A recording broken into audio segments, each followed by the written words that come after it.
Good afternoon. My name is Lily Pittman, and I'm going to talk to you about the importance of washing your hands properly, the different types of hand hygiene, and how to actually wash your hands properly. How many of you can actually say you know how to properly wash your hands? Only 5% of people wash their hands well enough to kill germs. Bacteria linger underneath fingernails and in the grooves of your fingers, waiting for the right moment to become dangerous. I have been in nursing school a little over a year, and I have seen what not washing your hands can do. People are touching public surfaces with unknown bacteria that can cause serious illnesses, just like what the world is dealing with now with COVID-19. External bacteria can cause the immune system to become overwhelmed and can become inflamed.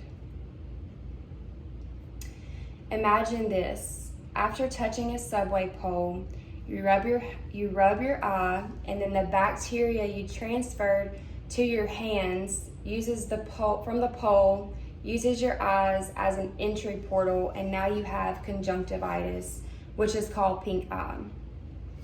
And that's just one of the reasons why it is important to wash your hands. Besides preventing infection, hand hygiene is important because it prevents our hands from becoming visibly soiled. No one wants to walk around with last night's buffalo wings on their hands. And soiled hands also have a nauseating smell and look to them. Now that I talked about the reasons for washing your hands properly, I'll talk about the different types of hand hygiene. The first type and the most easiest type is using hand sanitizer. Antimicrobial hand sanitizer is an alcohol-based preparation that is rubbed on your hands if they are not visibly soiled. You must rub your hands together for at least 15 to 20 seconds for it to be effective.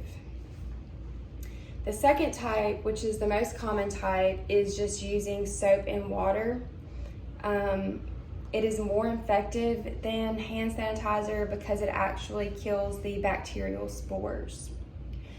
Hand washing with soap and water should be done before and after coming in contact with a contaminated person or surface. The least common type of hand hygiene is sterile hygiene, also known as surgical hand hygiene. This is usually performed by healthcare professionals like doctors. It is usually taught in school because this requires a high level of skill. Now that I talked about the different types of hand hygiene, I'll talk about how to actually wash your hands properly. First, you're going to turn on the faucet and rinse your hands with lukewarm water.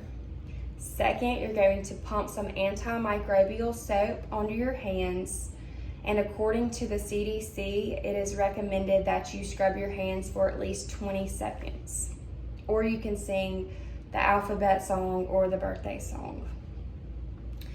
After you have scrubbed your hands for 20 seconds, you can rinse. And to properly rinse your hands, you need to have your fingers facing down and let the water rinse the excess soap off your hands.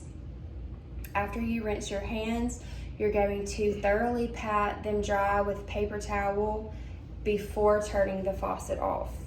And after you do that, you're going to take the paper towel and use it as a barrier between your hand and the faucet to turn it off, because you never want to turn the faucet off with your bare, clean hands.